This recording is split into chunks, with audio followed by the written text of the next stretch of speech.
start with the clinical uses of sedative and hypnotics, chapter number 22, mini Katzung. अब clinical uses क्या है sedative और hypnotic के?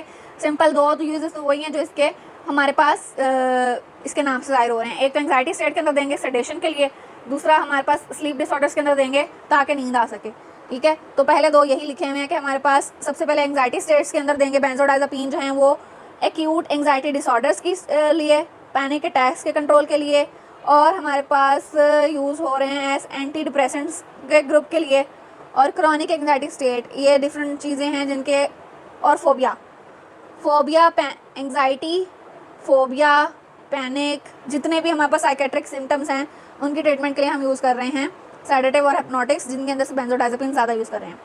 Sleep disorders के लिए भी हम लोग यूज़ कर रहे हैं सेडेटिव और हिप्नोटिक्स, लाइक इंसोम्निया, यानी कि बेख्वाबी की कैफियत, नींद नहीं आती, या फिर नींद आती है तो स्लीप डिसऑर्डर जिसके अंदर मैनेजमेंट नहीं हो पाती स्लीप की, के आँख लगती है खुल जाती है, लगती है खुल जाती है। ऐसी कंडीशन के अंदर हम देंगे हिप्नोटिक्स या sedatives like zolpidem, zaleplon, eszopiclone in insomnia, zolpidem, zaleplon, eszopiclone in insomnia, और ये हमारे पास रैपिडली स्लीप पैटर्न को कंट्रोल करती हैं और less in day time cognitive impairment. Benzodiazepine से ज़्यादा अच्छी ड्रग्स हैं हमारे पास, ये तीनों जो हैं मेरे ख्याल में आती हैं इन द मिसलिनियस ग्रुप, एस्कोपिजोलोन, ज़ोलपिडम और ज़ेल्पेलोन, ये तीनों मिसलिनियस एजेंट्स हैं। और ये ड्रग्स के लिए एक बात जो जहन में रखनी है कि ये स्लीप एपनिया यानी कि ब्रीथ रिलेटेड स्लीप डिसऑर्डर्स जो हैं उनके अंदर रिकमेंडेड नहीं हैं, क्योंकि ये हमारे पास मेडुलरी डिप्रेशन वगैरह भी कराती हैं, इससे मज़ीद ये डिसऑर्डर्स जो है वो बढ़ जाएंगे। इसके अलावा हमारे पास अदर यूजेस क्या हैं? अदर यूजेस में थायोपेंटल जो है वो एनेस्थीसिया के तौर पर एक्ट करता है, यह हमने बताया आपको, एनेस्थेटिक एजेंट्स के तौर पे। इसके अलावा बेंजोडाइजापीन लाइक डायज़ेपाम और मिडाज़ोलाम, ये हमारे पास एनेस्थीसिया के प्रोटोकॉल के अंदर आते हैं। स्पेशल यूजेस क्या हैं हमारे पास? सीजर डिसऑर्डर के अंदर यूज़ होते हैं क्लेंजिपाम, फिनोबार्बिटल, बाइपोलर डिसऑर्डर्स, इसके अलावा ट्रीटमेंट ऑफ मसल स्पैस्टिसिटी, मसल अगर स्पैस्टिक हो गए हैं, और लॉन्ग एक्टिंग बेंजोडाइजापीन जो हैं वो हमारे पास withdrawal state in physiologically dependent sedative, इनके अंदर ये जो हैं हम यूज़ कर सकते हैं लॉन्गर एक्टिंग, कि जिन बंदों को विड्रॉल से सिम्टम्स आ रहे हैं उनके अंदर हम लॉन्ग एक्टिंग जो है वो बेंजोडाइजापीन देंगे, ताकि एक डोज दी, काफ़ी ऐसे तक रेस्ट दिया, फिर डोज दी, इस तरह से। अब टॉक्सिसिटी होगी तो क्या होगा?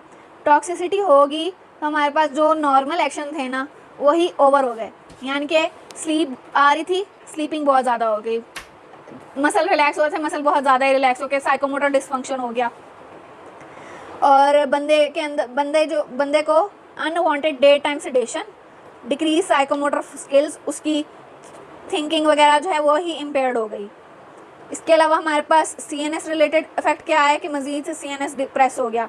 अच्छा, ये एक और इसका लिखा हुआ है स्लीप ड्राइविंग। स्लीप ड्राइविंग का मतलब कि वो बंदा जो सेडेटिव या हिप्नोटिक्स ले रहा है वो उसने दवाई ली, और दवाई लेने के बाद वो फुली अवेक नहीं था और वो ड्राइविंग कर रहा है मज़े से, driving while not fully awake after the injection of sedative hypnotic product, और उसको वो टक्कर शक्कर मारेगा लेकिन उसको कोई मेमोरी नहीं होगी उस इवेंट की, इसको हम कहते हैं स्लीप ड्राइविंग।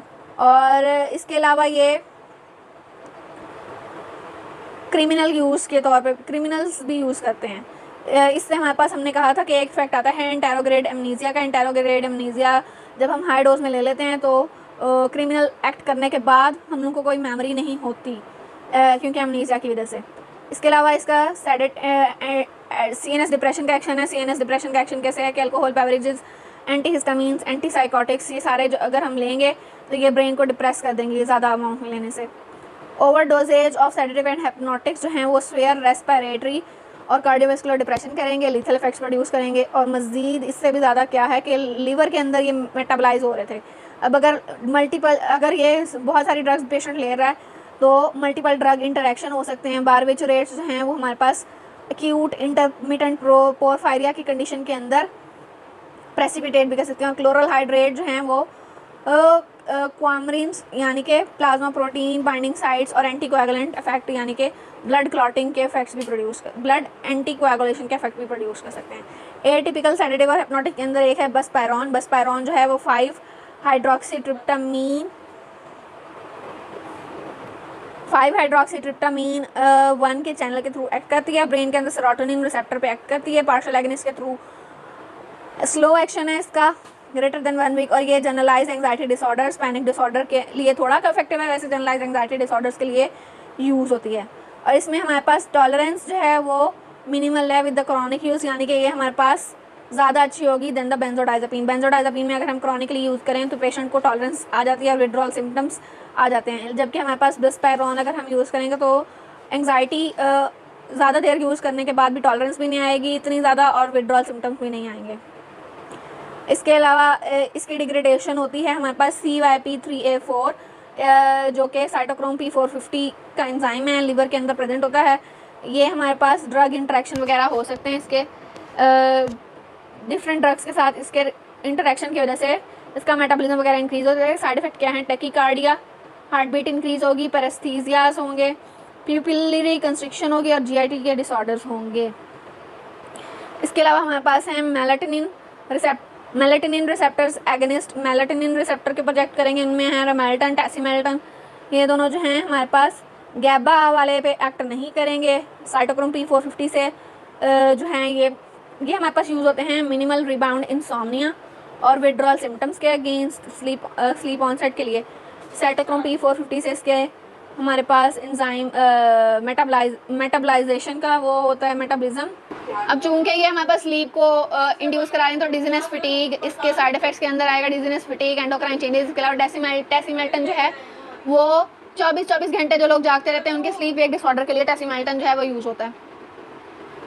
इसके अलावा हमारे पास है ऑरेक्सिन के एंटागोनिस्ट। ऑरेक्सिन जो है वो पेप्टाइड है जो कि हाइपोथैलेमस के अंदर प्रेजेंट होता है और इन्वॉल्व होता है वेकफुलनेस के अंदर।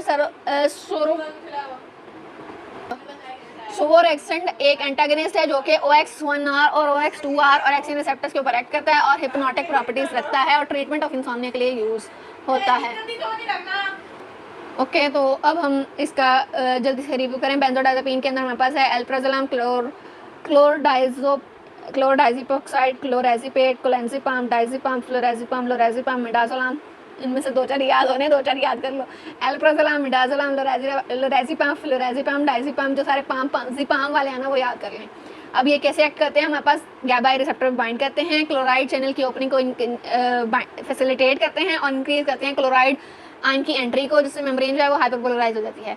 इसी जरिए से ये एक्ट करके हमारे पास किस क्लिनिकल एप्लीकेशन क्या है? हमारे पास एक्यूट एंग्जाइटी स्टेट के अंदर यूज़ होते हैं, panic attacks, generalize anxiety disorders, insomnia जो कि इनका नाम बता रहे सेडेटिव हिप्नोटिक्स हैं, तो एंग्जाइटी और इंसोम्निया के अंदर यूज़ होंगे। स्केलेटल मसल की रिलैक्सेशन डिसऑर्डर्स जितने भी हमने सारे पीछे पढ़े हैं वो सारे बेंजोडाइज़ेपिन में लिख देने हैं। इसके अलावा फार्माकोकाइनेटिक और ड्रग इंटरेक्शन की अगर हम बात करें तो हेपेटिक मेटाबॉलिज्म है, एक्टिव मेटाबोलाइट्स के अंदर कन्वर्ट होते हैं, ये CNS की डिप्रेशन वगैरह करते हैं with many drugs. Half life इसके 2 से 4 आवर होती है।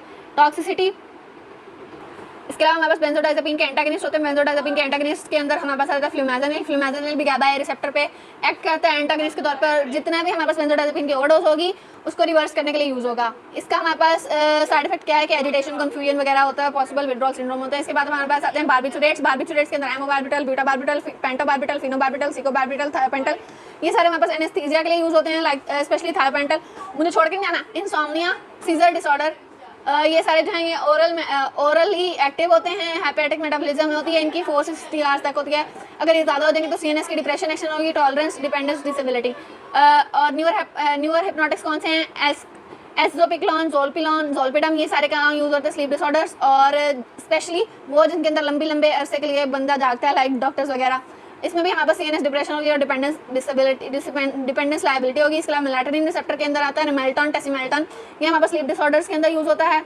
और इसके अलावा हमारे पास 5-HT एंटागनिस्ट, 5-HT एगनिस्ट यानी कि 5 हाइड्रोक्सीट्रिप्टामाइन सेरोटोनिन के एगनिस्ट हैं। ये हमारे पास बिस्पेरोन होता है, ये जनरलाइज एंग्जाइटी स्टेट के अंदर यूज़ होता है, GI स्ट्रेस, टैकीकार्डिया और पैरेस्थीसिया कॉज कराता है।